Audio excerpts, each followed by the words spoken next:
अस्सलाम वालेकुम वरहमतुल्लाहि वबरकातुहू। दोस्तों, उम्मीद करता हूँ कि आप खैरियत से होंगे। दोस्तों, इस वीडियो में हम देखेंगे कि दुनिया में कितने टाइप्स के मक्खियाँ हैं। दोस्तों, ये वीडियो बनाया है Islamic academy of communication arts ने। दोस्तों, जब से ये वीडियो मैंने देखा तो मुझे बहुत पसंद आया और मैंने ये सोचा कि मेरे व्यूअर्स के लिए ये बहुत लाजमी है। तो मैंने इस दोस्त से रब्ता किया और उन्होंने मुझे इजाज़त दी कि आप अपने यूट्यूब चैनल पर अपलोड कर सकते हैं। तो उसके इजाज़त पे हम ये वीडियो अपलोड करते हैं। ये लेसन हमारा मक्खियों की अक़साम के बारे में है। हम जानते हैं कि हमारे यहाँ आम तौर पे यही पूछा जाता है कि ये शहद किस मक्खी का है, छोटी मक्खी का है या बड़ी मक्खी का है या फार्मी मक्खी का है।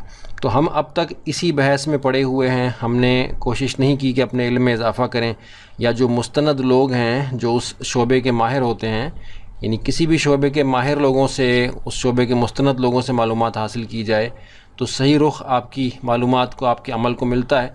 वरना फिर वही होता है जो हमारे साथ हो रहा है।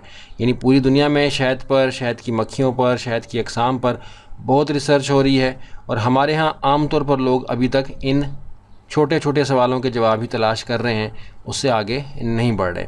तो इस वीडियो में हम जिक्र करेंगे शहद की मक्खियों की चंद अक़साम का, और इस लेसन के बाद आपको इस बात का पूरी तरह से अंदाज़ा हो जाएगा कि अमूमी तौर पर शहद के बारे में बहुत कम मालूमात लोग रखते हैं।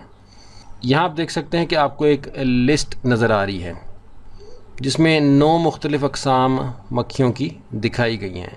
तो अमूमन 9 से 12 बुनियादी अक़साम होती हैं। ये 9 अक़साम के बारे में यहाँ हमने मालूमात आपको फ़राहम की है। आगे चल के अभी देखेंगे कि मज़ीद अक़साम आएंगी और कुछ और तरह की मक्खियाँ भी आएंगी जो शहद बनाती हैं लेकिन वो शहद की मक्खियाँ नहीं हैं।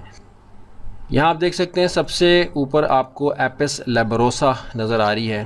एपिस लेबरोसा जाइंट हिमालयन बी भी है और ये बुनियादी तौर पे डोरसाटा का ही एक कास्ट है, उसकी किस्म है।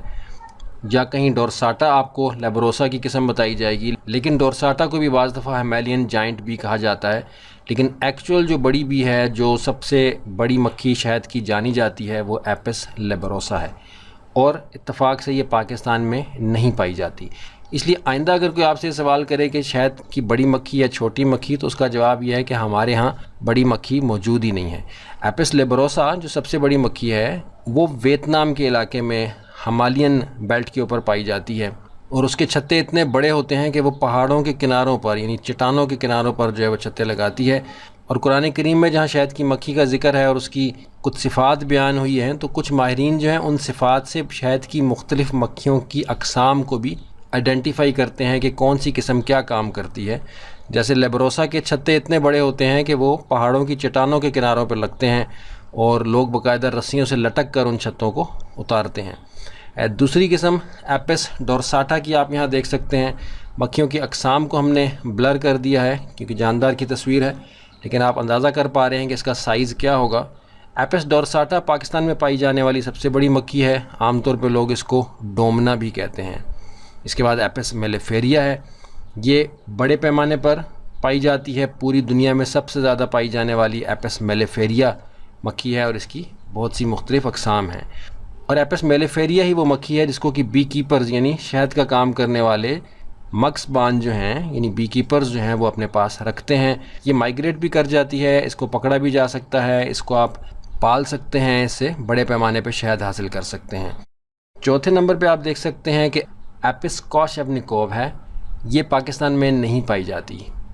उसके बाद एपिस नोलोएंसिस, ये भी पाकिस्तान में नहीं है। इसके बाद एपिस निग्रोसेंक्टा, ये भी पाकिस्तान में नहीं पाई जाती। इसके बाद एपिस सेराना और एपिस फ्लोरिया, ये दोनों मक्खियाँ पाकिस्तान में पाई जाती हैं। और पाकिस्तान में पाई जाने वाली छोटी मक्खी जो कहलाती है वो आमतौर पे एपिस फ्लोरिया है और एपिस सेराना, इन दोनों को छोटी मक्खी में शुमार करते हैं। और सबसे छोटी जो जानी जाने वाली शहद की मक्खी है वो एपिस एंड्रिनिफॉर्मिस्टा है।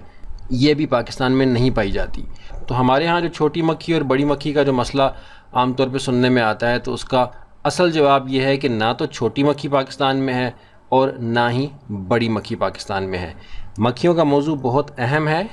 इस लेसन के बाद आप ये समझ गए हैं कि हमें वाकई शहद की मक्खी और शहद के बारे में बहुत महदूद मालूमात है। इस हवाले से मज़ीद बात हम इंशाल्लाह अगले लेसन में करते हैं।